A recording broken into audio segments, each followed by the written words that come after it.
नमस्कार, स्वागत करती हूं आप सभी का भारत 24 पर। मैं हूं आपके साथ पूर्णिमा मिश्रा और वक्त है दहाड़ का।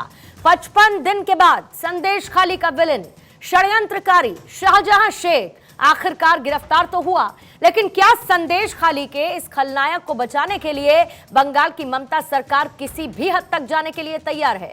यह सवाल इसीलिए है क्योंकि हाईकोर्ट के आदेश के बावजूद बंगाल सीआईडी ने शाहजहां शेख को सीबीआई को सौंपा नहीं।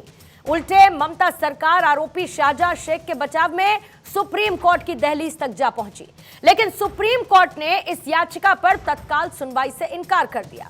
लिहाजा पश्चिम बंगाल सरकार फिर से कलकत्ता हाईकोर्ट पहुंची, लेकिन हाईकोर्ट ने सख्त रुख दिखाते हुए शाहजहां शेख को आज शाम 4:15 तक सीबीआई को सौंपने का आदेश दिया था।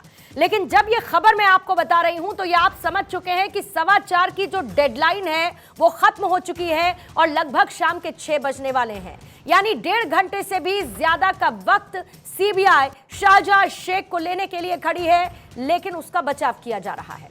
अब इसके साथ ही अवमानना का नोटिस भी जारी करते हुए हाईकोर्ट की तरफ से फटकार लगाई गई। संदेश खाली का मामला इतना गंभीर है कि पीएम मोदी खुद इस मामले का जिक्र करते हैं। आज पश्चिम बंगाल के दौरे पर जब प्रधानमंत्री थे तो उन्होंने संदेश खाली में पीड़ित महिलाओं से मुलाकात की। संबोधन में पीएम मोदी ने जिक्र किया और यह कहा कि संदेश खाली की महिलाएं ममता दीदी को माफ नहीं करने वाली। इसी धरती पर टीएमसी के राज में नारी शक्ति पर अत्याचार का घोर पाप हुआ है। संदेश खाली में जो कुछ भी हुआ उससे किसी का भी सिर शर्म से झुक जाएगा, लेकिन यहां की टीएमसी सरकार को आपके दुख से कोई फर्क नहीं पड़ता। टीएमसी सरकार बंगाल की महिलाओं के गुनहगार को बचाने के लिए पूरी शक्ति लगा रही है, लेकिन पहले हाईकोर्ट और फिर सुप्रीम कोर्ट से भी राज्य सरकार को झटका लगा है। प्रधानमंत्री मोदी से बात करने के बाद संदेश खाली की महिलाओं में एक उम्मीद जागी है और ये उम्मीद है कि इंसाफ जरूर होगा।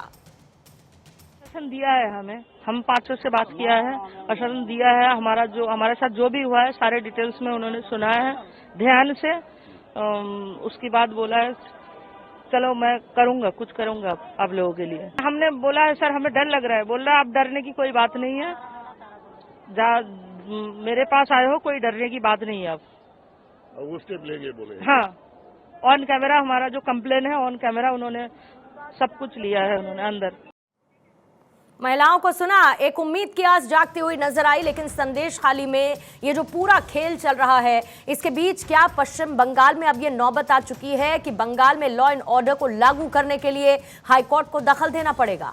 आखिर ऐसा क्यों होता है कि पश्चिम बंगाल में दुष्कर्म जैसा घिनौने आरोपी को बचाने की कोशिश में, जिसको हाईकोर्ट षड्यंत्रकारी बता देती है, उसको बचाने की कोशिश में बंगाल की ममता सरकार जी जान तक लगा देती है, सुप्रीम कोर्ट की दहलीज तक पहुंच जाती है?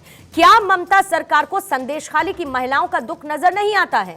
संदेश खाली के हालात देखकर कई सवाल भी उठते हैं और आज उन्हीं सवालों को लेकर दहाड़ में चर्चा जरूर करने वाले हैं। सबसे पहला सवाल यह है कि संदेश खाली के गुनहगार पर आखिर ममता क्यों बिखेरी जा रही है? क्या हाईकोर्ट के दखल के बाद अपराधियों पर कोई कार्रवाई होगी और अपराधी के बचाव में सर्वोच्च अदालत तक पहुंचने की मजबूरी क्या रही ममता सरकार की?